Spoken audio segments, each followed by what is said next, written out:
Hello dear viewer, I am a speech synthesizer and today I will show you a story about my ancestors. My ancestors used to be able to say yes and no, some of them could even predict the future, just with yes and no. Until one day, Wolfgang von Kempelen built a body with which we could speak whole words and sentences.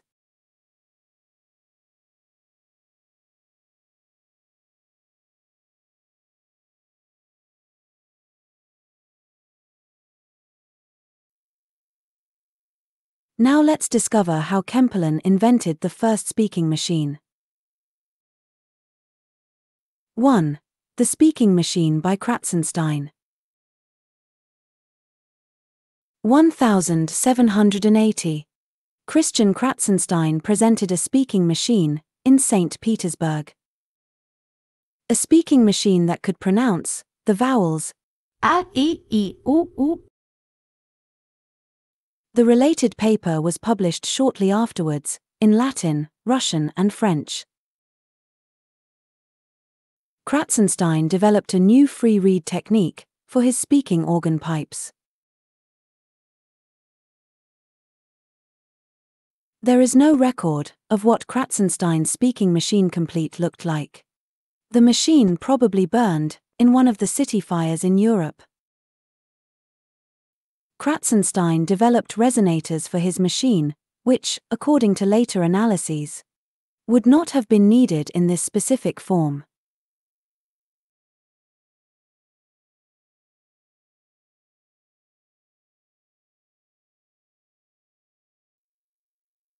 Two.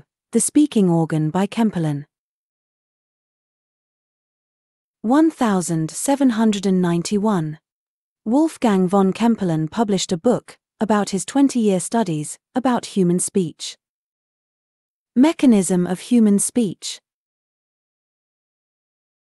Included drawings and descriptions of two speaking machines.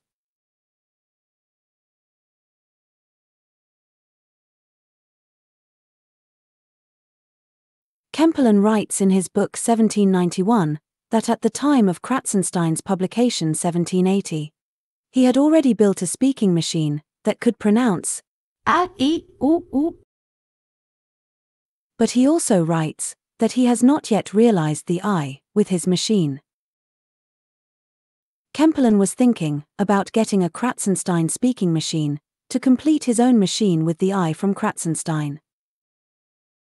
But he dropped this idea because Kratzenstein's machine had the same construction fault as his own machine.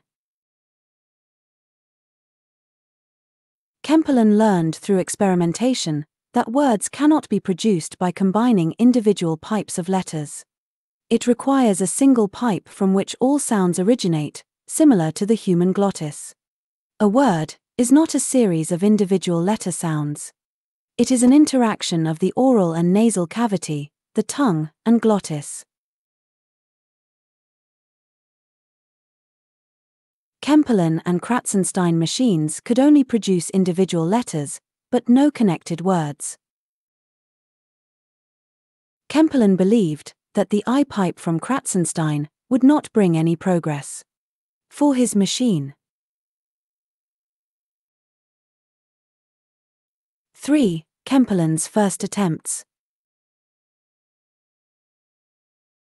How Kempelen collected his knowledge about human speech and how he built his speaking machines, he explains in his book. Kempelen writes that he began investigating musical instruments for the construction of a speaking machine in 1769. He classified trumpet, walled horn, and jaw harp as useless for a speaking machine. He described three-reed instruments as useful because the technique of sound producing is for Kempelen similar to the human glottis. Hautboy, clarinet, bassoon. In France and parts of the Netherlands, a type of organ pipe called fox-harmonica has existed since about the 16th century to imitate the human voice or a choir, consisting of stop reeds and short resonators. But Kempelen did not like to use these pipes for his speaking machine. He was not satisfied with the volume. After several attempts, however, he judged the reed flutes also to be unsuitable as a starting point for the construction of his speaking machine. On a countryside trip, he heard a bagpipe playing from a distance, which to his ears was very similar to the human voice. He managed to get a Schnarrpfeifchen from the bagpiper, and began experimenting with it. At home, Kempelen describes that he got a little pipe that you put into the pipe you play with. Kempelen experimented with the little pipe, he put them into the front tube of bellows, and added a part from a transverse flute, which did not lead to the expected result.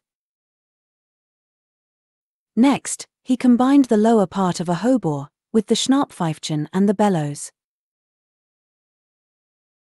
By opening the hand to different degrees, he was able to generate different vowels. This fact led him to the knowledge that the oral cavity and the tongue have a great influence on human speech.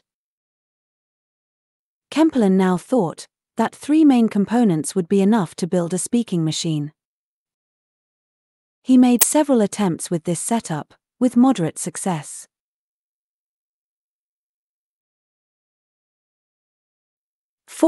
Kempelen's speaking organ. One day Kempelen went to an organ builder to upgrade his kitchen bellows to a professional musical instrument bellows. The organ builder was working on a small organ which, according to Kempelen, is called a human voice. A vox humana is probably meant. The instrument, which was still without keys, was intended to imitate the human voice and singing.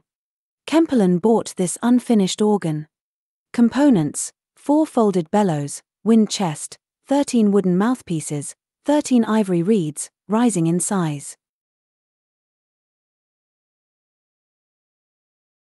Kempelen describes that the original pipes of this organ looked like the 2 rectangular ones in his drawing. Kempelen managed to produce an A in different pitches from the pipes. During these experiments he learned that the pitch not define the pronounced letter. For further experiments, he extended the organ with keys and a pedal for the bellows. This was followed by experiments with different resonator openings to produce other letters than A. Sliding boards as covers, experiment to produce E, U with different openings. Next, Kempelen tried to use resonators that were more similar to the human jaw. With the string he was able to fix and vary the size of the opening. The result of this test setup was E, U and an unclear E. Embarrassed, Kempelen states that it took him another 2 years to generate P, M, and L. The letters were connected to the keys. There was very poor pronunciation and in-between sounds. It was not possible to combine the individual letters with the keys to form clearly recognizable words. Kempelen describes that he rejected so many experimental models that it could hardly be carried away with one strong horse.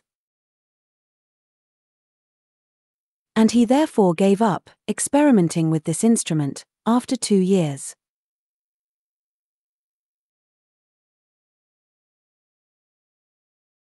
The restart.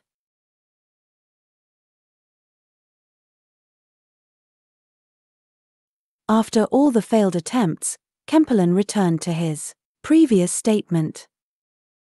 Words or speech would only sound right if the letters are connected to each other by a single pipe, similar to the human glottis, whereby the oral cavity and the tongue have a great influence on the change of the glottal pitch. With this understanding, and with the experience of the failed attempts, Kempelen now tried to build a speaking machine that is more similar to the human speech system. Structure of Kempelen's speaking machine, based on the human speech system. The main parts. Mouthpiece, which represents the human glottis. Wind chest, which represents the thorax. Bellows, which represents the lungs.